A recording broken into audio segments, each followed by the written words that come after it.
Liberal Currents presents Half the Answer with your hosts, Caitlin M. Green and Trent R. Nelson. Well, happy days are here again, and you know that understanding a question is half of an answer, and this is, of course, Half the Answer with your hosts, Trent R. Nelson and Caitlin M. Green. Well, you know, Caitlin, she's a linguist, and she's a writer, and she's an editor, and she's a podcaster, and she is a blazer wearer. I'm looking so sharp. I need everyone to really take it in. Wow, look at those check marks. Yeah, absolutely. It's good to be suited and booted up. So, Caitlin, well, always we have such marvelous discussions, and recently they've been just as brilliant as ever, whether it's Emily Glankler or whether it's Walker Bregman or so many others, Don Gazvinian. Well, Caitlin, you brought somebody with you today.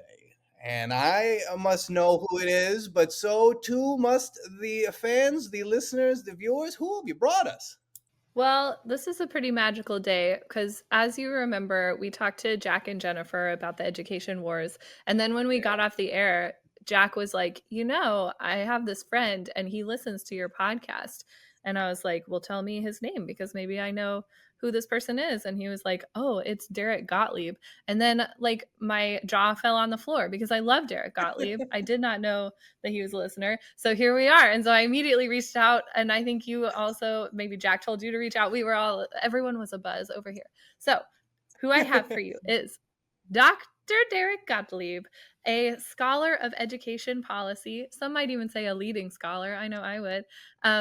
Working to figure out how local and state education agencies can align their money with their mouths, as he says. I like that one. So Dr. Gottlieb writes about school governance, accountability protocols, teacher evaluation policies, education funding, the kind of nitty-gritty stuff that not everybody always knows exactly how it works, but someone has to figure it out, and that someone is Derek. So Derek, how are you today? I'm doing great. Thank you for having me on this show. I am so pleased. So you recently, you recently did like an education policy review, and I really appreciate how it starts because like we live in a strange like nether dimension in which things don't make sense. How do you like do education policy in a country where the currently reigning regime does not wish for us to like have it? Yeah, or to achieve goals. Thank you for that setup. To say that I have done this review is being very generous. It's not due for a few weeks yet, and so I appreciate this opportunity. So it will be done in a few weeks, yeah. To essentially draft it out loud on this show. But yes, I mean, so happy to workshop it with you. Exactly. The challenge that you raised is exactly the challenge. For like 50 years, education policy has been understood as trying to pursue basically a limited set of goals: equality of one kind or another, opportunity or outcomes, racial desegregation, that sort of thing. And the policy discussions have been about how to do this right. How much should we incorporate market forces into and allow like parental choice to make the whole machine work better? How should we use state level accountability protocols to force schools to do certain things that we know scientifically are going to be effective? Those have been the policy conversations. My job in this review, which I signed up to do like 3 days after the election last November, was like, just keep track of what is happening in the Trump administration and then review the first year of what they are doing. And as I have sort of approached this project, I am like, what even is policy now when we are no longer trying to pursue these goals in different ways, even if sometimes those are lip service and serve other ends? What happens when we just it all just gets dropped, right? Exactly. So this is the challenge that I am working through, is how to describe policies as distinct from politics in a way that they Yeah. haven't been quite as distinct previously, or at least that distinction is a lot sharper, it feels like to me. Sir, Dr. Gottlieb, can you perhaps for our listeners and viewers, could you perhaps like make that distinction a little bit more clear? Like, what Yeah. was life like? We Yeah, might let's say, set the stage before Trump BT. 2.0. Yes, yeah. What? How Yeah. was life? Yes. I mean, okay, so why don't I start this story in like 2002? That's the year that No Child Left Behind gets passed. It's the year that the Education Sciences Reform Act gets passed. These things united envisioned a much different regime of education politics from like the state level. Since Brown versus Board of Education and the Elementary and Secondary Education Act were originally passed, well, or decided in the 1950s and 60s, the big tension had been the government, the state, wants education to serve an equality producing function. And whether or not local governments or certain state governments agreed with that premise, that was basically what shaped politics. In 2002, a sort of bipartisan consensus has formed that this is really important, that schools have continuously failed to do this or to achieve this since the 1960s, and that what has been missing has been a large degree of state level power directing what is happening in school buildings at a sort of very local level and holding schools and districts accountable for the actual outcomes that they produce. All of those outcomes, the things that educational researchers are incentivized to focus on, the things that school leaders and classroom teachers are incentivized to focus on, are things that are supposed to lead to certain kinds of life destinies. So previously you had situations in which, traditionally marginalized, traditionally minoritized students are attending schools that are under-resourced with often very new, very inexperienced teachers. Those students don't do particularly well on standardized tests. They don't tend to have access to institutions of higher education. The story had been, it is that problem that is preventing kind of socioeconomic equality later on in life. And if we could fix this through the schools, then magically we would have this like a much more free and equal society in general. So 2002 is the year that like the federal government gets serious about leaning on states, about making them apply this sort of thing. And of course, it doesn't go according to plan in a lot of different ways and for a lot of different reasons. But even amid this not going according to plan and this general overarching bipartisan agreement, even in the arguments that are taking place in this time, all that stuff is still in the background, that what we want is a free and equal society. We want kids to have equality of opportunity. We can disagree on like the trade-offs that we're willing to entertain to make that happen or the relative likelihood of it actually coming to pass. But like that when I'm talking about politics versus policy, it's that background overlapping consensus, you might say, that I am saying is like the political sphere of agreement. It's the thing that you have that you basically have to pay lip service to in order even to enter the conversation where you can start having disagreements about policy. Sure. Like you could start that debate by saying like, well, we all agree that schools should be available to lift children up into whatever kind of, like you said, life destiny that it could be available to them. So what's the actual like impact of a policy like No Child Left Behind on one of those underfunded, underperforming schools? What is the effect of the policy on what are they actually doing to those schools?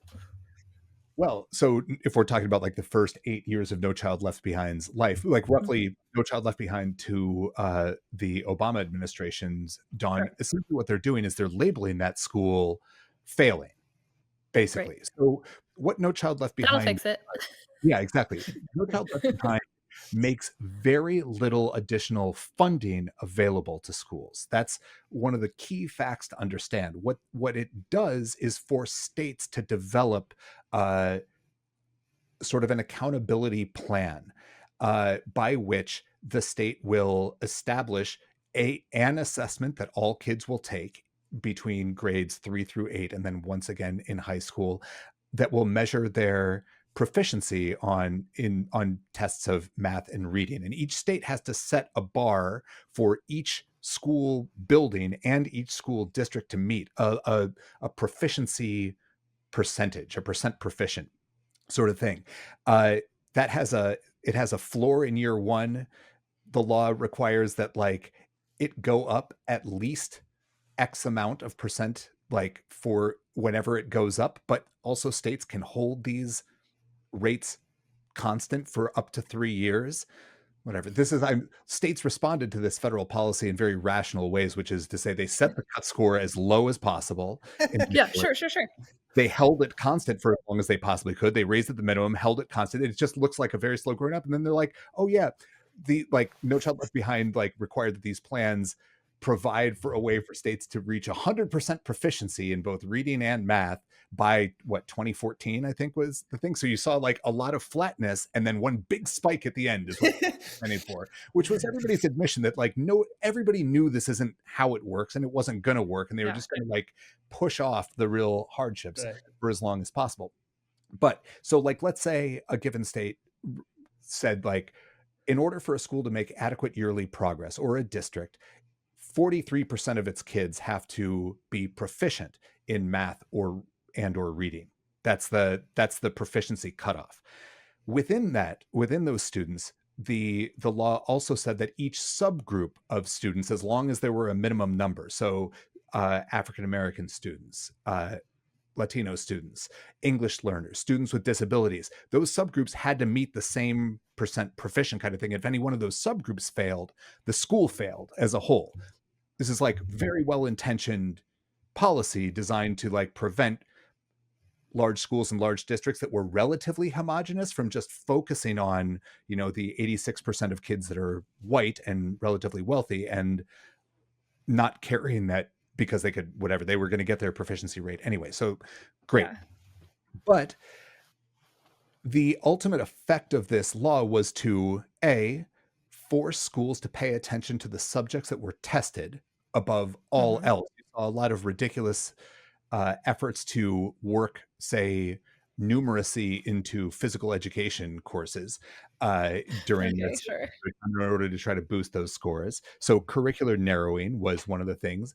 You saw a big growth in sort of cynicism about the ratings themselves. Like parents who were very happy in a given school building would be like, what do you mean my school is failing? And sometimes this would happen to schools that are performing well, that are like majority white, majority wealthy schools, because one of those subgroups would fail. And so parents would be like, well, the rating system must be wrong or whatever.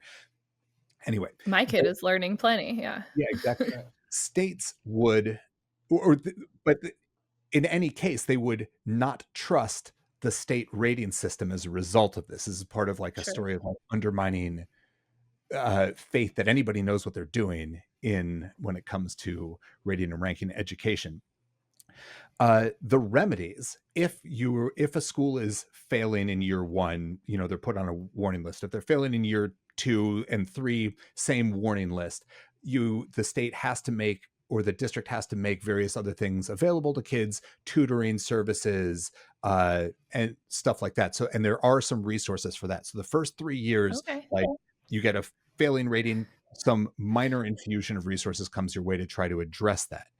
By year 5, the solution is we're good. Like, regardless of collective bargaining agreements on the table, we are going to just clean house. Whole staff is let go. We're going to convert that school to a charter school, is because there was something, this was the age in which there was something supposedly magical about being organized as a charter that made those schools better than traditional public schools. I've said it before and I'll say it again. I'm a proud graduate of a charter school. Yeah. And I'll tell you what, they put up a banner in our cafeteria that said like "No Child Left Behind Blue Ribbon School" or something. I have None of us knew what it meant. yeah. I have no beef with charter schools generally. When I describe my general education politics to folks, conservative education policymakers, they're like, "Yeah, you are a charter school supporter, or you should be." You might not have beef with them, but I do. So Okay, great. I like, yeah, nothing wrong with charter schools. They're just not a magical answer. Is the right. is Yeah, they and don't they have solve everything. pernicious effects when you throw them into the whatever. So that's No Child Left Behind. It Yeah. introduces a level of federal push down on states and state oversight over what's happening in local districts that was very rare previously. It's expressing a much stronger state interest in what happens in education. That state interest is tied to this idea of, you know, people in the United States are experiencing vastly disparate and growing levels of economic inequality. We should address this, but not on the back end, obviously, on the front end through the schools, by basically making schools try harder. The part of the crazy theory to me of No Child Left Behind is the idea that like teachers, if they really wanted to, could do a better job. They Yeah, must be holding something back. And if we lean on them to do the right thing, then they will. And we don't have to add anything to that. It's just, yeah. Right. right. So One so thing I've that always known about teachers is they just don't try that hard, and they're just not super interested in like learning and doing a good job of making sure kids learn. It's just like not yeah, an interest. yeah, don't care about the kids. Very Yeah. classic teacher personality. So yeah, so that's the political background and sort of the policy background that then the Obama Thank administration you. ends up sort of tweaking, but not really revolutionizing in any particular way. Oh, I heard Common Core was essentially from one side I heard that it was like the golden whatever, like it was going to fix everything. From the other side I heard that it was the Maoist communist takeover Yeah, of yeah. our institutions. So which is it, Derek? Well, it's both. Predictable. Yeah. Well, I mean, my take on I went back to grad school right at the beginning of the Obama administration, and my old dissertation project came out of just this intense rage with this one New York Times Magazine article by Elizabeth Green called "Building a Better Teacher" or "How to Build a Better Teacher." I forget what the actual title was, and it was like, here is the New York Times Magazine basically being very breathlessly excited about the idea that finally we're going to understand what good teaching is, and we're going to like tie it to this policy weaponry that's going to spread it far and wide, and then we're going to have good schools. And it just struck me as so impoverished as a way of imagining what happens in schools, what teaching is, what teaching requires, how different school communities are and kids' needs are, how different our pluralistic values in the United States are, and that kind of thing. That it was like my initial take was like, this is never going to work, is the first thing. And then as you get more towards the sort of Maoist interpretation of what Common Core is, it's also bad that they're trying is the other like Right. to make this happen. So that's the basic, but like the overall interpretation, my overall interpretation of Obama era education policy is they saw No Child Left Behind. They saw that it was not working well. And then they were like, but the basic idea is right. And if we do it at a more granular level and harder and put $4.5 billion into a competitive grants program to make states change their laws in the wake of the financial collapse, then we can make it work the way it ought to have worked. Mm-hmm. I'd really one day like to just take a tally of like how many people's current career trajectory took off because they got mad at the New York Times one time. Because I think it's a lot of us. I'm sure. I was going nowhere with this dissertation for a long time. Like, I defended my comprehensive exams. I forget even what I had proposed for the dissertation. I was just sort of like reading kind of dissolutely about education policy stuff. And then I read after Obama's 2012 State of the Union address, Nick Kristof wrote No. two consecutive articles about like, you think the stats are wrong, but like listen to this story. And I was just like, I just read, I sat down and in a morning I wrote 10,000 words and never changed a bit of it. And it just structured the whole dissertation, just rage at Nick Kristof being like, he was like, one of the quotes from the first piece is like, it's an easy answer or something to this effect, more good teachers, or to put it another way, fewer bad teachers. And I was like, those are not the same things. Those are not the even if you wanted those, like those have very different. I was like, that equation or that equivalency is way off. Oh my God. Anyway, so that ended up being So yeah, like my whole area of like cancel culture and academic freedom and all of that stuff, like that came because I got mad at Michael Powell at the New York Times for misrepresenting something that happened in the linguistics community. And so like like there's so many of us out there, I swear to God. Yeah. Yeah, it's like negatively polarized against the New York Times. Like if anybody wanted to like start a University of Austin, but for real, that would be the like. Did you ever get in a public fight with a New York Times opinion columnist? No, but see, this is a generational thing. I mean, people have been inspired to start careers by the New York Times That's right. for decades, since the 50s, 60s, 70s. But I bet this never happened to you, Derek. Did you ever correct a New York Times columnist on the facts of a situation and have them respond with the word cool spelled with a K? No, that has never happened to me. Because that happened to me. Cool. Cool with a K. And then he left the New York Times for the Atlantic. So that. Oh, well, that tracks. Yeah, right.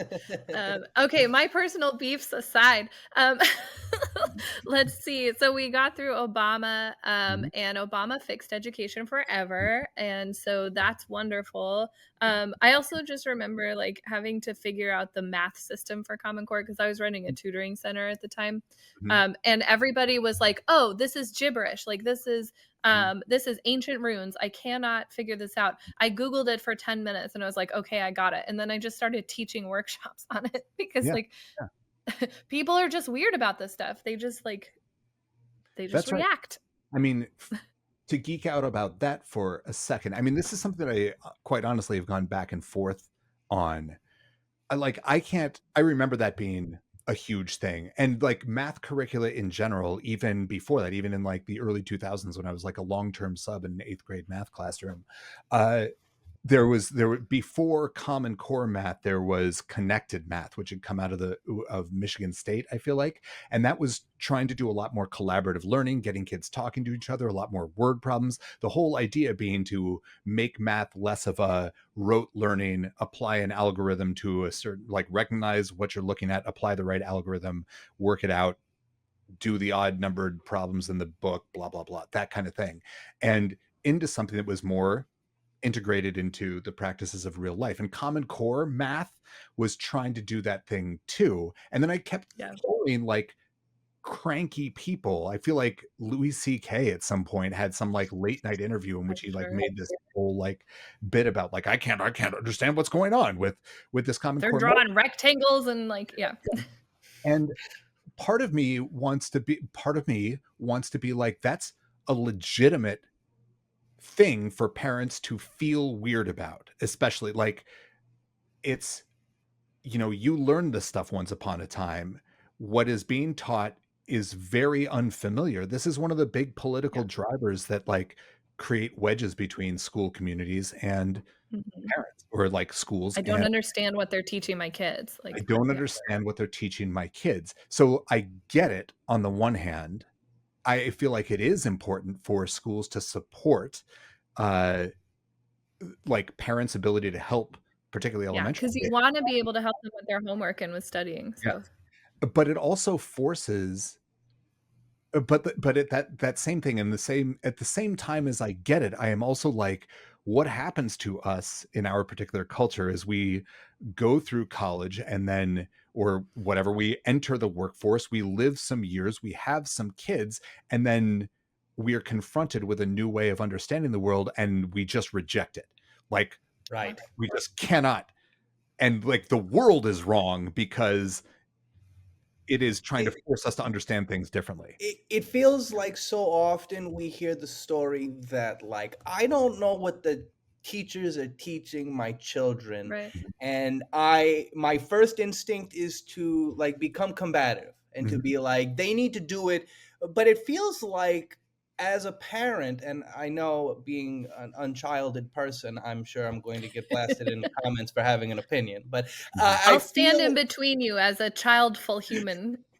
oh, I'm Yeah, so grateful. a child having individual.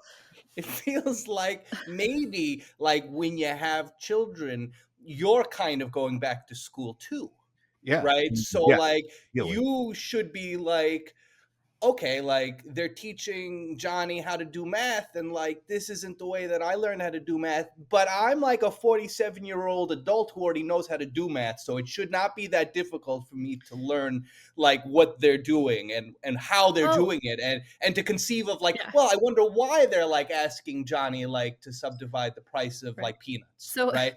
That's right. we just did parent teacher conferences for my first grader, and like my husband was like, "Oh, like are they subtracting?" And the teacher was like, "Absolutely not. They are not subtracting because like you forget as an adult that math, like that kind of math is not terribly intuitive actually. It's just that we know it now and so we like back edit it Yes, onto our exactly. childhood being like, of course I was doing 10 minus 3 is 7. That was easy. And it's like, not as a first grader, you weren't. As a first grader, you were looking at like 10 blocks and being like, I don't know, man, it's a lot of blocks. Like, you just have to remember that, like children are children. And so they're like, we're doing manipulables. We're still working on like adding larger numbers together. And like, none of that stuff is natural for them yet. So we just like really do have to be gentle on our way up. Yeah. I mean, I've got a 4K daughter right now, and like the the teacher, when we just had conferences as well, is using words that I've never heard before. Like, I am a Yeah. professor of education. I have. What is this? She's like, I'm going to get it wrong right now. She's like, we're teaching how to whatever subitate, whatever, and like, and what she's referring to is like the practice of being able to like look at a group of things and tell how many there are without counting them individually. Subitize. Mhm. I'm gonna get anyway. And Super I'm like, salad. awesome. That sounds great. Is Margaret Yeah. having a good time? Like, is she enjoying Right? making friends? That's Is she getting stressed out or is it cool? Like right, exactly, exactly. The point, Trent, that you made about like parents or adults needing to think of themselves as going back to school too is really well taken. I like one of the things that is poisonous, I think, in our political climate, in just like our adult life world in general, as well as in school politics more specifically, is this idea that at some point, even though none of us can ever feel secure in it ourselves, we have just arrived at what being an adult is. And now we understand the world, and that's just how it's going to be going forward forever. I like my guy, Stanley Cavell, has this really nice line at the end of part 2 of The Claim of Reason, in which he says, why do we take it that because we then must put away childish things, we must put away the prospect of growth and the memory of childhood? The anxiety in oh, It's teaching and beautiful. serious communication is that I myself require education. And for grown-ups, right. this is not natural growth, but change. Conversion Yeah. is a turning of our natural reactions, so it is symbolized as rebirth. Love that line. Can never work it into my research. But you got it in here and that's what Yeah. matters. Here. No, but again, I think that it comes to a point that I discuss often that, you meet young people and you're struck sometimes by like, wow, like you are more an adult than I am. Mhm. And you are like younger, right? But that holds true in the opposite sense. I meet like 7-year-old people and I'm like, okay, like you are 13. And Mhm. and Well, so and sometimes they just need so much hand holding, right? For so like the way so that it was much. with my tutors when we learned the Common Core math, the like the the rectangles and you break off and you move and like they just a lot of my employees were like, "Oh, this is ridiculous. This is they've like babyfied math and I don't even understand where the rectangles are going." And I was like, "Okay, so is it too babyish or is it that like you don't have object permanence?" Like I love that. That's such a great example. They have babified math or whatever, and like we're infantilizing kids. Why can't they go through the same rigorous process that I went through? And I'm like, you are the one who can't understand how this works. If it's so Right. Yeah, goddamn simple, But show we me read how a these tutorial. work. Exactly. Yeah. I had to make a tutorial with like lots of colors and shapes and arrows and things, and then like disseminate it to all of the tutors to be like, if you are going to teach elementary schoolers, just like, just try to get what this is. And if it doesn't make sense from the handout, come see me and I will walk you through it because, like, and it's not like I learned it from school. I Googled it, right? Like, we can work right. this out together. Mhm. But like, please be open to learning. Yeah. Yeah. I mean, it seems like in the course of like segmenting our lives into these periods, right? Like baby and toddler and youth and Yeah. teen and right. In doing so, we have sort of given certain segments. This is when you learn, right? This is when you take education, and Right. by the time But you get like, to this point, you, like you said, life is this. It's consistently Word this. It's not constant. plateau. Right. It's not constantly in flux, right? And this notion that we can come to a place in ourselves where we don't need to continue progressing, but that others do, is always going to yeah. leave us at loggerheads. If you ever find yourself looking at an 8-year-old and being like, why isn't that child drilling subtraction facts? Like, you need to really take a step back and look at yourself Right. because that person is 8 years old. Right. That's right. I like it, Trent. I like the idea of like we grow. What I was thinking about while you were talking was the idea that what's weird to me about being an adult and a father of somebody who's just starting the schools is that despite the fact that I've worked in schools and been in education throughout this whole time, it's really a process of now like coming back down and starting up the staircase again. And the expectation that I feel like we are conditioned to have, and one way or another, is that what these little kids are trying to do is grow into us exactly. And so if they're not repeating the processes that we went through, then they're doing it wrong, or maybe the schools are trying to indoctrinate our kids, or maybe they're whatever, they're pursuing their own sort of agenda. And one of the things, I mean, we talked just earlier about the general sort of political environment of education policy over the last like 50 years, trying to create equality of opportunity, trying to push the best educational practices into all kinds of schools. But whatever we in at our current moment are idealizing in our own education system has not worked. Like that's the one absolute fact about Right. education policy over the last 50 years. Whatever we've tried hasn't worked, not at scale. Our education, like the education that we have received, has not been adequate to whatever we are seeing in the world in general. I always think of that like Right. the Anton Chigurh line from No Countries for Old Men right before he's going to kill Woody Harrelson's character, being Uh, like, yeah. if the rule Wow, that you spoilers, Derek. followed, yeah, sorry, if if the rule that you followed has led you to this, of what use What use was the is the rule? rule? And I'm like, what is it that we are defending when we think about like, oh no, like they're changing the way things are taught? Is it adequately rigorous enough? I'm like, what do we think we know about rigor? Exactly. Yeah. I'm being Is serious our too. Yeah. generation running around like being little Einsteins all the time? No, we are not. So maybe we try it a little different, see what happens. That's right. Right. Right. Like, what do we stand to lose here? Exactly. I mean, I know what that answer is on like an individual level, as there's all kinds of Right. pressures around Yeah, I download. mean, Yeah. I think if we pursued, I mean, I love your expression of like going back up, the stairs of the ladder, right?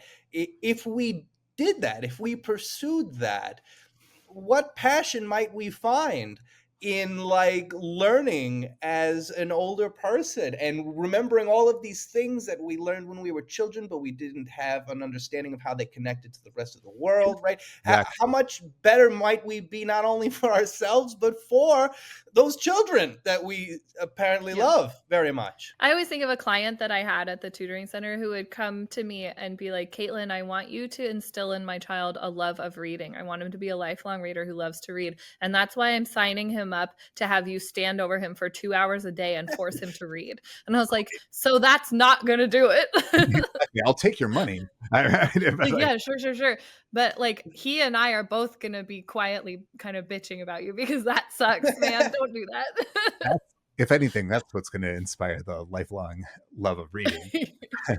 I think about like the process of going back to the bottom of the staircase. So I mentioned how I spent a semester as a long-term sub in this 8th grade math classroom. And like I had been an English major in college. That has always been where my like I'm a humanities person at heart. So when the principal had called me and been like, hey, this person left, we moved the math teacher into this other position, and it's too late to find a decent math teacher. I know that you're going to be good because you worked in the school last year. You Can can figure you it out.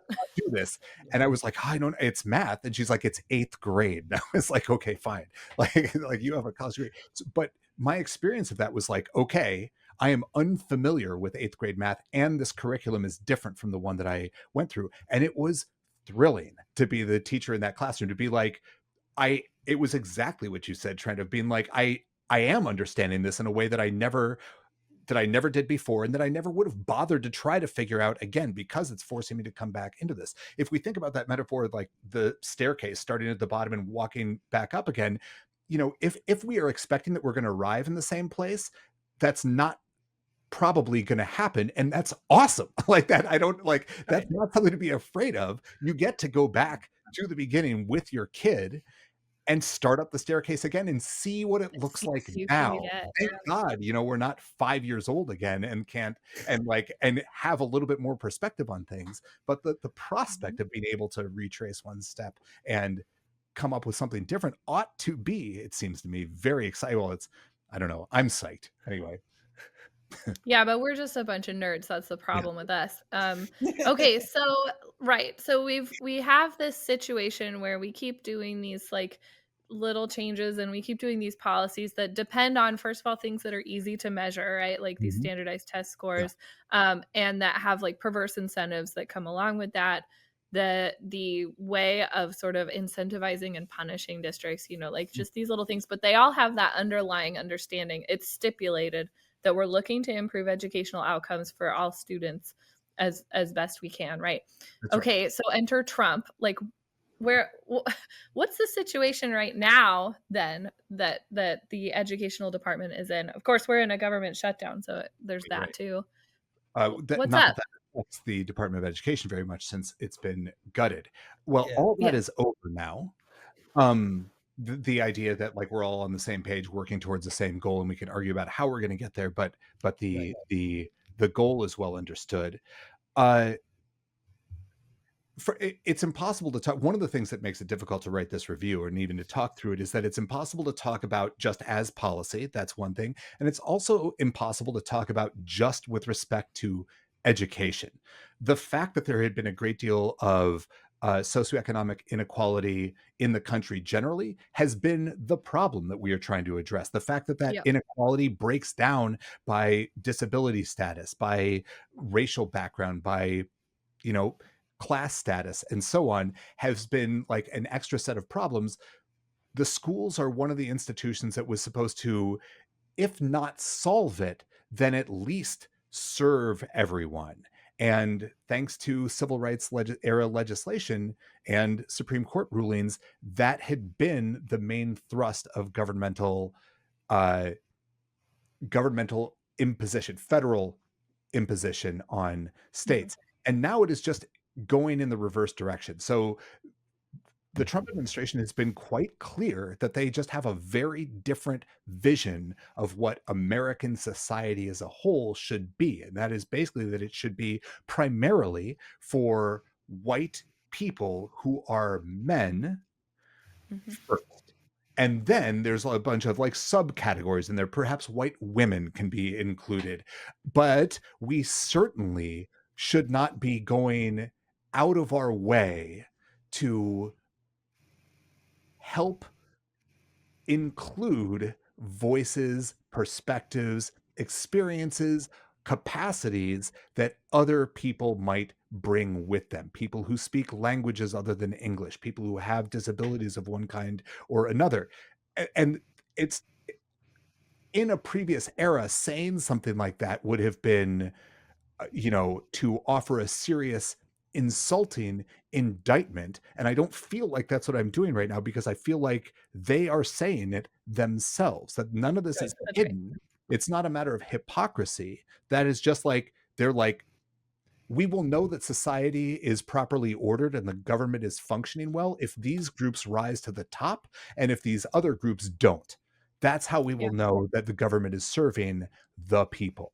And so that is rearranging the entire that's the politics to which policy is responsive. And so most immediately at the federal level, what the federal government is doing, it's doing a few things. It's turning civil rights legislation on its head, such that Mhm.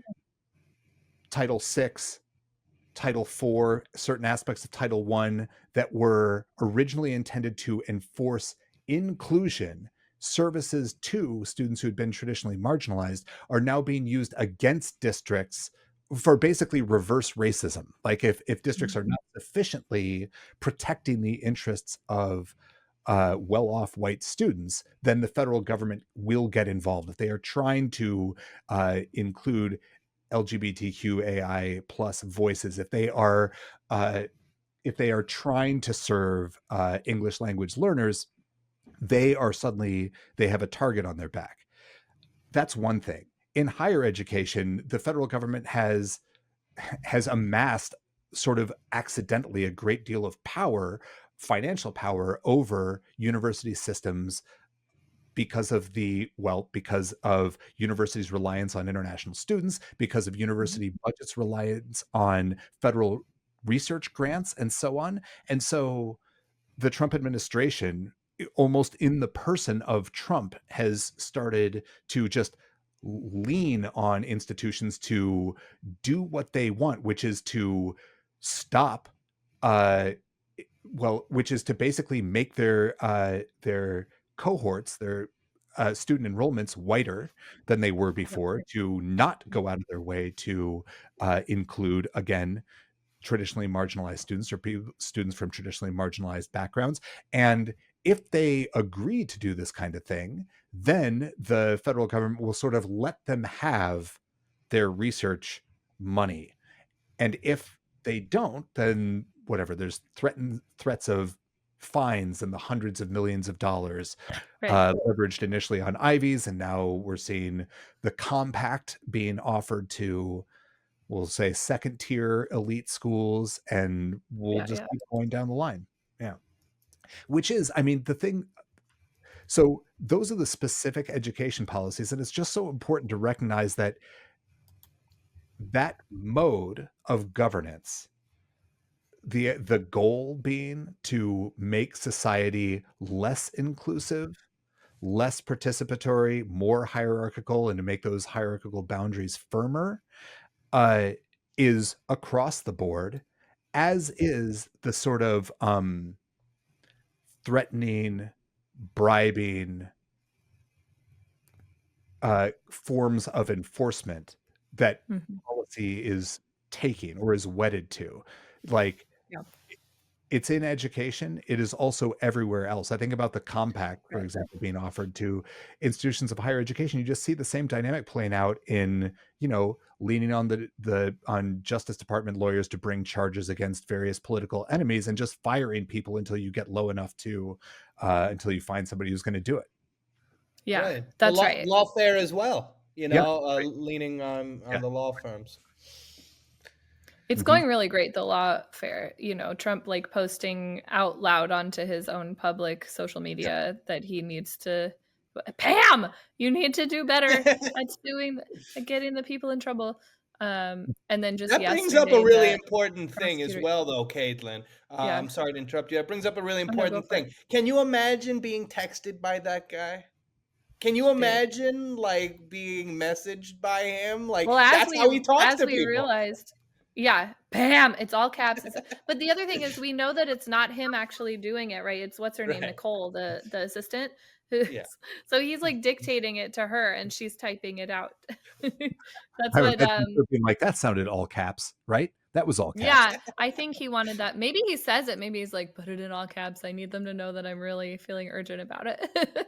um, okay, so like this compact, it's called the Compact for Academic Excellence in Higher Education. And it basically is just like a list of like you have to promise to do these things that make Trump personally happy. Yeah. And it's basically like don't do anti-white racism, like don't, Yeah. you know, like Mhm. don't be woke, Do do gender be indoctrination. anti-woke. Yeah. Um Yeah. and so all but two so far have said like no, we're not doing that. As I of get to this have point, Vanderbilt and Texas had not yeah, made a decision, right? I don't think that they right. okay. They haven't publicly said. So, and that's as of today, October 21st. So it might be different when this goes out. But yeah, I get to have a little moment of pride for my home state of Arizona where, you know, I was Yeah. like, I don't know if U of A is going to stand up. And they did. So good job, U of A Yeah. and ASU. I mean, the entire thing, like, there's two things about that particular compact that are odious to me. One Yeah. is the ideology in general, the idea that like that this is what the federal government wants. Right. Full stop. The second, though, is the idea that the federal government is stooping to threaten independent university systems. Like I have a very cynical and pretty low opinion of university level administrators generally, provosts, Sure. college presidents, etc. Nobody gets in those positions without learning how to sell their souls along the way. And so I don't expect, or my expectations for them holding out on something like this are not actually all that high. And yet, man, for the government to be like, to try to muscle higher education in the United States around is a world historical mistake, like an Yeah. absolute Mhm. catastrophe, not only in terms of the expansion of federal power, but in the way that it diminishes one of the things that makes the United States strong, that has supported our value pluralism, the independence of our thought. Obviously, it's not the first time that we've seen something like this happen, but it's certainly a new form and a new kind of extremity. It's been said before, but deserves to be said again that like we learned everything that we know about how to constitute and conduct a research university in the modern sense from Germany in between like the end of the 19th century and basically right after World War One. And then Germany went and wrecked its university programs under a very similar set of uh, moral objectives. And love you, German universities, but they have not recovered yet. Yeah. Like they are not world leading institutions by It's any a means. long road. Exactly. And yeah, it's been a long time. And like, it's just like the whole thing being like the second Trump administration is an object lesson of like, yes, it can happen here, including that thing to the university, but everything else as well. Everything everywhere, yeah. I mean, yeah, there's a lot of things about the education specific sphere, but like everything that Trump has been doing that is like truly shocking to all of the senses, right? So like you read a compact like this and you're like, well, that's out of control. But then also, like, there's these like Chris Rufo taking selfies at the Department of Education being like, we're gonna gut it, Yeah, like visually very shocking. yeah, Where yeah. it's like, I don't understand why you think that people are gonna be okay with this. That's uh right. And so far, like, people not being okay with it has taken a specific kind of form that is definitely not like okayness, but is also not, revolution in the streets. So yeah, right, Frogs like together strong. yeah, right. frogs Right. together strong. Well, like I was like looking at Chris Rufo taking his little selfies, and I was like, somebody in DC, just like get him out of there. He can't be in there. Yeah, yeah, yeah. That's right. Don't let I that guy mean, be in there. Who let the horse in the hospital? Yeah. It mhm. is exactly, yeah. Chris Rufo in the Department of Ed is like exactly horse and hospital territory. Chris Rufo has been obviously one of the the most effective sort of right wing provocateurs in education and everywhere Mhm. else. Just uh, a masterclass on messaging, all that kind of stuff. It's worth watching the difference between what it takes to tear something down or to convince other people to tear something down. We watched him get the president of Harvard fired. Yep. We watched him make just on his own turn critical race theory into a bad word and a wedge between, again, schools and their communities. Mhm. But then we've also seen him appointed to the board of New College in Florida. We saw Yeah. a very Trumpy governor put him in charge of something to do something positive in the sense of like where if negative is tearing something down, positive is like making some Yeah. We're kind gonna Right. show how this college can thrive, right? Under exactly. our policies. And Yeah. all that has happened is that it's been an absolute disaster. Their spending per student is like 10 times suddenly Yeah. what it has been. They're still losing students. Graduation rates are way down. They're trying to create the model of this. If the woke university was one thing and it's bad and the public doesn't trust it and it's going to fail and we're going to help it fail, then we're going to replace it with this new kind of American higher education. By any measure, it has been an abject failure. Yeah. And so that's something that's just something to note. Always easier to tear down than to build up. Well, Yeah. and an abject failure, but in the greater context that you brought up earlier, Derek, that the things we've been trying for the last 50 to 60 years are not effective or Right. efficient enough. Not so the things that we were doing aren't effective or efficient enough, but the things that they're trying to do are even less effective and Right. efficient Their than stuff is that. worse. That's right. Yeah. Right. That's right. I mean, there's the actual project for a a national conservative vision of the United States or a national conservative vision of US education is not in fact like something like general education for all that just tells a more triumphalist story of US history and uses Yeah. like McGuffey readers to teach or like the Puritan horn book to teach literacy or anything like that or tells Bible stories or whatever. It's none of that. All right. It's not that is not popular enough or well conditioned enough to actually take root in most places. What replaces the systems that we have in place is just abject fraudulence. The appearance of a university that is 10 times as expensive in terms of per pupil spending, that doesn't serve its students well, that reflects glory only on the people who are like sitting on its board as an object lesson that we can absolutely build something where something wonderful used to exist and by God it will exist. Full stop. That's all. Right. That's it. It is. It's. I said that the Trump administration in general through education and other places is pushing this big idea about the proper form of US society should be like less inclusive in general, more hierarchical and all that kind of stuff. But at the very bottom of it, like the new college example is kind of instructive. At the very bottom of it is just like things will exist if I say they exist, and that's it. And that's it.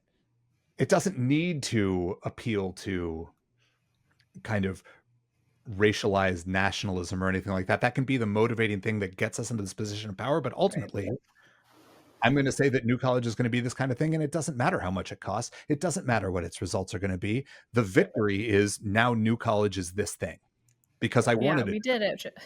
Yeah. But drop the balloons, put up the banner. We've done it. Good job, everybody. Yeah, well, it's that, or you got University of Austin, of course, which is a triumph in and of itself for heterodox thinking.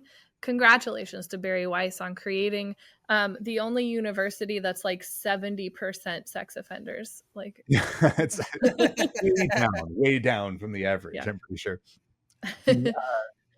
Yeah, it's interesting. So one of the things that when I started grad school, I supplemented my like minuscule TA stipend by indexing academic books. Like my mom had done that when I was growing up. And when I went to grad school, she was like, let me give you this gift. I'm going to retire soon. I'm not going to tell people I'm going to retire. I'm going to teach you how to do this. And then I'm just going to start sending authors your way and, see if you can build a business. And I've sort of never stopped doing that, but it means that I have worked with and for a lot of professors in the United States and elsewhere on their books at one point or another. And one of the sucky things about every open letter about, say, the University of Austin faculty is like, I'm like, oh, I know that person and I thought they were reasonable. Or like I had this little, and I'm like, how did that person who wrote that really wonderful thing about Montesquieu end up here? That's just a little. I mean, academia, just like every other social like circle, is a social circle, right? And so like people might be really smart about like their area of study, but then they see that like the people in their social group are doing something and it's like a different part of their brain, right? So like people will stand up for like a canceled professor or whatever, and they will actively choose not to find out any information about what happened and like why the professor is in the position that they're in, right? And so then you're just like, I can't, like I always go back to the letter from Steven Pinker on behalf of a professor who had sexually harassed a student. Not even the Epstein thing. Like this is a whole different thing, right? I'm trying to remember. I'm like, which one was that? Yeah. Too many. Right. And where he writes in, it's like a university he doesn't work at with accusers that he's never met, right? And he's written this thing about like, well, I have connections at FIRE, so we can figure out like legal ramifications if you pursue consequences against this professor. He has zero information about what happened. It turns out it was actually really quite disgusting, right? And it's just because it's like solidarity with the person that he thinks of as part of his social group, which is this professor. He's like, well, he was always lovely to me, so I'm sure he wasn't any different to the female grad student that was like under his control. It's an opinion on solidarity that I have is that that the only too many of our experiences of solidarity in general, this Pinker story is reminding me of this, is only only exists in the context of some kind of enemy, somebody on the other side of that solidaristic line. And like our capacity for expanding our practices of solidarity to include people that we share things with that we aren't able to immediately pinpoint is a real problem. And so like being willing to come to the defense of horrible people because you see yourself reflected in them in your position is like a starting point of something, but like is also horrible if you're not also able to be like, who's on the other side of this particular issue that I'm poking my nose in, and like what might I share in common with them? Like where does my solidaristic engagement matter more here? Where ought I to apply? And like I don't know why there's not some barrier in between. Like I heard that my colleague is under fire for something, I'm gonna publicly write a thing about like why they're innocent. Why isn't there some wall in between me hearing that my friend is in trouble and me like taking a public stand that involves like some fact finding. Like, That might be I like would- that might be a Steven Pinker tier thing. Well, I guess it happens to everyone, but like you like yeah, leap to your friend's defense. It just usually doesn't look like eminent Harvard professor right. posting something in public as opposed to Firing off a public email. Yeah. It's like like, yeah, you just like take a break, man. oh yeah yeah exactly. Take a break. Just like check. And then when people are like, hey, actually what he did was fairly heinous and absolutely fireable, and he'll just be like, oh, well, I just didn't know. And it's like, well, Yeah, yeah. you could have known. You had a chance Would've to known. know, but Again, instead you spoke. this brings us right back to the figure of somebody being like, I don't get Common Core math and I'm not gonna. It's Yeah. I'm half Right. joking and I'm being half totally serious there, that it is the same reactionary impulse. Right. And I don't know if it's like because my salary depended on me finding out about it, but like it truly was that like I didn't know what it was, and then suddenly by looking into it, I did know what it was. Yeah. I mean, it doesn't really serve us as individuals or as like societies to be defending bad faith actors, even if we like see ourselves in them Well, I professionally, don't right? know, man. Like Pinker keeps getting book deals, so clearly it's not so bad. Yeah, right. But he doesn't get invited to any of the good dinner parties anymore, Caitlin. And so Aw. I think he does. That's the And we can problem. I write think about he's that too. That's yeah. He doesn't need to go to dinner parties because he can just hang out at his second home, you know, dancing in his sock feet with his wife about Biden winning the election. you're telling me he does a Bueller? Yeah. He did. He a did risky a little business. dance. It was troubling. It was disturbing. It was painful to the eye. But yeah, no, this is like that's the thing too is we're talking about different levels of person too, because like if you're Steven Pinker, you're so famous, you're so set, you've got a named like professorship at one of the very top universities in the world, you know, you're not going to fall that far. Like a few people will lose their high opinion of you. Okay, great, but your book sales are still amazing. Like your job is still secure. And also thinking about that, what you were saying earlier about that, why doesn't this barrier exist between I heard the barest thing happen and then blah, blah, blah, in much the same way that like provosts and presidents don't get to the place where they are without making some compromises along the way. What I have always found the most obnoxious about Steven Pinker and those like him is a willingness to be like, well, I know this one, I am an expert in this one little area. And then gradually you start expanding that out just a little bit to be like, well, I could have an opinion on this. And then you're like, wow, people listen to me. Maybe I can have an opinion on everything eventually. Everyone wants to be a synthetic thinker, Yeah. right? But even as most of us only are analytic thinkers to the varying degrees of which we know anything, right? But everyone strives to be the oracle. Yeah. And you know, I only begrudge him because he has shit opinions. So there you are. That's right. If only they were good opinions, then the epistemic trespassing would be totally acceptable, right? And yeah, it is that. It's like the Gladwell effect too, where it's like, oh, you'll listen to them talk about something that you don't really know a lot about, and you're like, well, that sounds about right, because he knows how to speak in that like academic, well-informed kind of cadence. And then as soon as he talks about the thing you know about, and you're like, well, that's not correct, right? So like he did that with linguistics, actually. Like he got a couple of basic linguistics things wrong, and so then all the linguists were like, hang on, what's happening here? There's like a whole collection of like earth scientists who are pissed as hell about Steven Pinker because he keeps talking about their field, and they're like, that's not right. That's not right. Why does he get to be yeah, exactly. I mean, If Books Could Kill is just the most necessary podcast and remains that for exactly this kind of thing.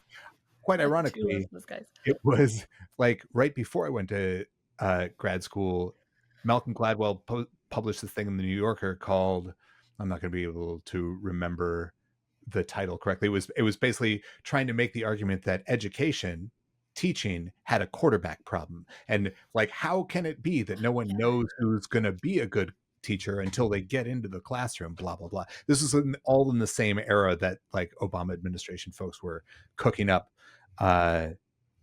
strategies to make No Child Left Behind work better than it had before, that were going to be centered on figuring out what really is at the core of good teaching and then making sure that only that got into the schools. Nice. Fun. Yeah. For me, the Gladwell thing was when he started talking about dog training, because I like happen to know a lot about that. Where he was like, "Oh yeah, Cesar Millan, he's really got stuff figured out," and it's like, no, he certainly does not. Like, ask him how many times a month he gets bitten by a dog. Normal dog trainers do not have that experience because they know about dogs. Like, anyway, so that was a fun tangent. However, what I really want to know is, in a position like yours, in which you are supposed to be looking at like education policy and the execution thereof, what exactly is it like right now to be looking at that stuff? Are you like making recommendations to bodies? What are those recommendations? Well, I mean, what is it like? Let's talk about some material conditions. The minute that the Trump administration began to like issue reduction in force stuff and gut the Department of Education, cancel a lot of contracts.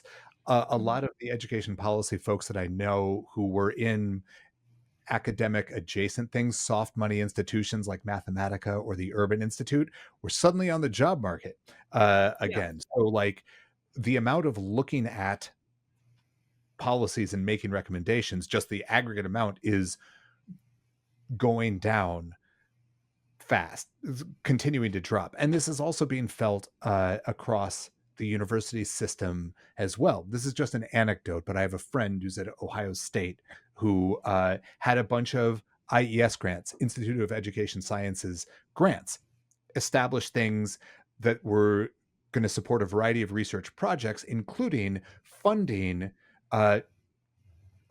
a bunch of his graduate students, that is providing for like their stipends and their tuition, which is a very typical way of doing graduate school, obviously. And the status of those IES grants is suddenly in question, or was suddenly in question. And when he approached the Ohio State University office who handles grants to be like, what's happening with these? I've got these students whose doctoral studies kind of depend on this. What's going on? The university was basically like, well, we don't know yet, but don't worry, your students are going to be fine. You can just pay them out of your own salary. And like, yeah, for our only listeners, everybody's eyebrows just popped, which is the right reaction. That's very illegal, but also eyebrows really, on the ceiling. Yeah, that's also like, it's very illegal. That wouldn't have happened. You can't make a professor pay the whatever. But it's troubling that that's where the institution's head was at in that exact moment. So just a dramatic amount of uncertainty among those who would be looking at policies of one kind or another. It feels like for people who are largely committed to one form or another of the broader political goals around inclusion, the ones that have been in place since the Elementary and Secondary Education Act was first funded, who have been dissatisfied with the way that things went over the second half of the 20th century and into the 21st and would like things to continue to get better. It's a period of real retrenchment, which is to say that there's a lot of people who are going to be working on and thinking about these issues without or alongside work that they are doing to make money, because there isn't as much money in that game as there has been in the past. There's a lot of local and state level organizing that's happening that requires a lot of this kind of analysis that's being done. But there's also a lot of policy formation and policy writing that is being done with those same assumptions in the background, that ideally our society works best when not only individual liberties prevail, but also a healthy civil society, a robust protection of value pluralism, widespread inclusion of varying perspectives, people's experiences, that everyone is better for that. When you are making policy recommendations with that in the background, you're now envisioning a world to come still, which was always the case a little bit. It was just easier to believe that like that world kind of already existed, and just with some tweaks we would be on our way there. Now it looks like a much more radical process. Yeah. But it's also nice to be clear about that too. Mm-hmm. Yeah. It sounds like a lot of people are doing a lot of work for free right now because there's like nobody around to pay them for it, which is unfortunate because I think we want to live in a country that has a sort of robust system of research and implementation of like the best possible policies. And that does involve actually quite a healthy bureaucratic state, sorry to say. To all of the small government people. Like, especially education is just like, you can't get away from that. If you want everyone to be educated, like you just have to be okay with a large sort of like beast like that. Yeah, that is right. And it doesn't need to be super, it doesn't need to be quite as bureaucratic as it's sometimes made out to be, in my opinion. This is like, Sure. It's funny to have arrived in sort of this position where I find myself. A lot of like the book I was working on right as the second Trump administration came into power, which now makes no sense, was basically was partly trying to really sharpen a critique of the way that educational research has been incentivized by the federal government for the last like 20 years. It was basically like the creation of IES was kind of an abomination, and we should like make some serious changes there. And then they started firing everybody at IES and totally shutting down. And I was like, well, not like that. Like, yeah, right. You know, that's like, it's like one of my favorite little comics is the little guy who's like, I want things to be different. And then in the next panel, everything just explodes. And then he's like, oh no. Yeah, exactly. Yes. So, like, I find that like, it's the same, like, you know, it is a travesty morally and politically to see the phrase DEI be turned into some kind of slur. But at the same time, I'm a big fan of Sarah Ahmed and her On Being Included. And yeah, like, so good. right, so it's really, I was like, well, there were problems with DEI too, but like not like that. Like that's not the solution that one wants to see. So it's sharpening one's capacity to be like, well, what is it exactly that is valuable here? We understand now that we are going to have to do a lot of raising of policies and a sort of reconstitution of some basic principles. Like that's got to be, it's got to always be a standing obligation for us to do, like all marriage is remarriage, all constitution is reconstitution kind of thing. That's always got to be a standing obligation, but it's just so much more viscerally clear now that that is a thing that we have to be practicing. And so to have that in mind as we are thinking about what we want our schools to do, what we want our education system to be like, our education system has been federalized from the very beginning. And by federalized, I mean in the sense of like it's local all the way down. The rise of state level control over education is very recent comparatively in the state, and the rise of federal leaning down on state governments to make it do things is even more recent. So the things that all of us still living now have most generally experienced is some form of like substantially locally governed educational experience in which school leaders, teachers are in the community, are of the community, have to be responsive to that community, which has problems of its own. But like, that's one of the places on which like the wave of sort of hierarchical top-down Trumpism stands to break in this country, I think, because I mean, for the same reason that all those top-down education reforms more or less failed under No Child Left Behind and Race to the Top, you can't reach down into schools at that granular level. It has to be people who live among their neighbors who are ultimately going to be doing that reaching. And I say it can't, and like this is a place where like the wave could break. when we have seen, historically speaking, successful authoritarian takeovers, like really successful, like I'm talking about Nazi Germany now, it's because the state was able to successfully reach down into those very local civil society kinds of things. We're not set up that way in education or in most other places. And so that is the place where I find myself focusing a lot more of my energy these days, working with school administrators, working with school boards, not even to be like, are you doing the right political things? But basically, are you keeping yourself in conversation and alignment with your community? Are the schools places where your community is having conversations about what matters to it? Not in a COVID era, highly polarized, super destructive, sometimes violent ways, but just in an ongoing, should we focus more on workforce preparation? Should we focus more on literacy? What kinds of things are happening around us in the community that require our schools to take note of? Those kinds of things. Yeah, I do think a lot of those local communities have started to resist a little bit more the influence of like larger organizations that are trying to like politicize and like mess with what's happening. So like when you have Moms for Liberty or you have like Parents' Rights in Education, those kinds of groups, when they stick their fingers into your school district too obviously, there are quite a few parents who are like, excuse me, that's not our community, right? That is an organization that is much larger than us that's trying to impose influence so that somebody who is not us can benefit. And so like I do think that like now that we're in sort of Trump 2.0, there is a little bit more savvy, at least in the districts that I am in contact with over here, that are like, oh, actually we can tell when somebody's being influenced by like a larger organization and that doesn't represent our community and we don't need to like entertain that.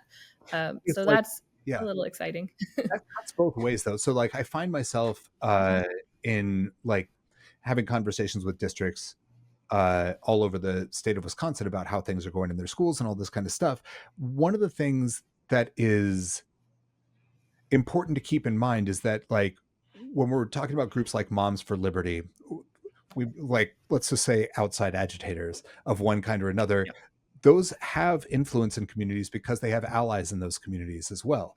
People are like looking to folks outside as ways to pull resources in. And so it doesn't necessarily solve the problem from I'm thinking from like a left liberal perspective here. It doesn't solve the problem as much as we would hope, obviously, to be like, well, those are outside agitators. It's not really us, because it is also us. And that's part of the problem.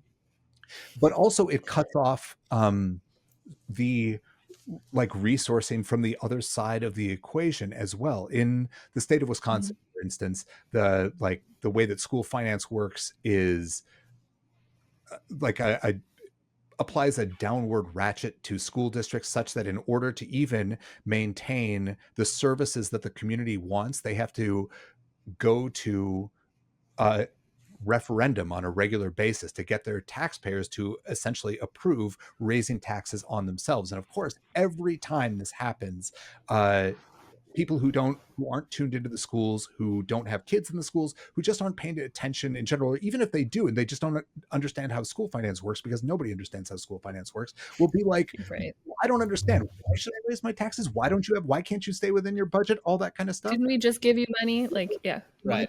And so what has grown up in this state is like the Wisconsin Public Education Network, which is a group of activists and organizers who are champions of the public schools and who have been through these particular arguments in a variety of districts for a lot of years.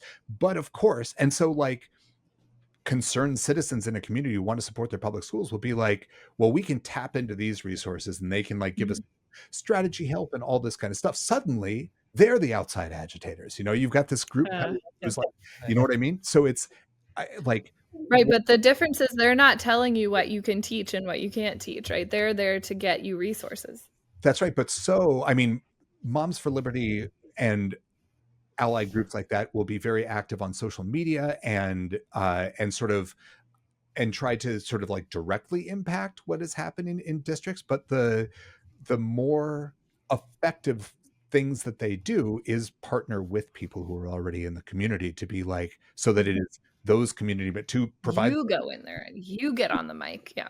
exactly. And it's usually not reaching in as much as people in the community reaching out, or at least like Moms for Liberty seeing something on Facebook and being like, hey, I see that we're having similar problems. We can help. Let's connect. Yeah. This is not a defense of Moms for Liberty. It's a strategic note about like trying to other people, I guess. Yeah. Okay. Derek, is there hope? Yes, 100%. Oh, good. Okay. It is. Where does it live? It lives in these local communities and in the conversations that people have in their schools. The farther you get away from the place where you are and the schools where you can do work, the more abstract the conversation becomes, the more likely one is to be wrong about something important, to mischaracterize an educational setting, to step on toes that you don't need to be stepping on. So for now that the Trump administration is putting really sustained and deliberate pressure on the idea of public education everywhere, it creates the opportunity for public education not to be the default that it has been, but to rather be a cause and a choice that people and communities everywhere are willing to make. And sometimes that can be because, like, I want my kid to learn certain kinds of things and not others. I want my kid to be exposed to different ideas than maybe even the ones that I grew up with. And sometimes it can be just as like Thomas Paine-esque as like, I don't want those motherfuckers deciding what I'm going to teach. You can't tell me what to do, that kind of thing, which is fine. It's a big tent. Everybody is welcome. And yeah, that's all. That's where the hope lies. Ultimately is just people in communities willing to do the work and willing to work together to help renew a policy umbrella that protects the space in which that work can happen. We can do that. We can do that. Yeah. All right. Well, thank you. Yeah, I always try to strong arm the guest into giving us like a little bit of action or hope for the future, because sometimes it feels very bleak, right? We've got a guy with a sledgehammer just like attacking every institution that like helps us live. And education is a huge one, but it's also like a long-standing American value that like we educate our people. And so that is something that is actually kind of an easy sell if you really try. So that is great. Thank you so much, Derek. Is there anything else that before we go, you want to let people know? Yeah, just on that note, the most important thing about like local public schools and local school districts is that they are community institutions. They belong to everyone, not just parents, not just students, not just the people who work in the schools, and not just the taxpayers. A thing that I learned last year is that you don't need to be a parent to join a PTA. You don't need to have a kid at school. You want to get involved in a like very low stakes, low commitment kind of way, know what's going on in schools for real. If you have some concerns, join the PTA and see what you can do to help. Yeah. Brilliant. You're going to have to do something to help. Like, yes. Yeah, I made pumpkin bars last week. So I helped. Yeah, that's great. And it's an investment of whatever time, energy, brain power, whatever you've got. Like that is the point of it, is that we put in what we have to create a better community and a happier and healthier community. Okay. Well, Derek, thank you. It was such a treat to talk to you today. We hope to have you back sometime. And this has, what has this been, Trent? It's been half the answer, where knowing that's great. what to ask is half an answer. We'll talk to you soon. And then you know the stuff. Bye. Thanks for listening to Half the Answer, presented by Liberal Currents. You can find Half the Answer anywhere you get your podcasts. Liberal Currents is an entirely listener and subscriber-funded publication, which includes programs like Half the Answer and Neon Liberalism. So, if you like what you've heard and wish to contribute, you may do so at liberalcurrents.com and through Patreon. And remember, understanding a question is half the answer.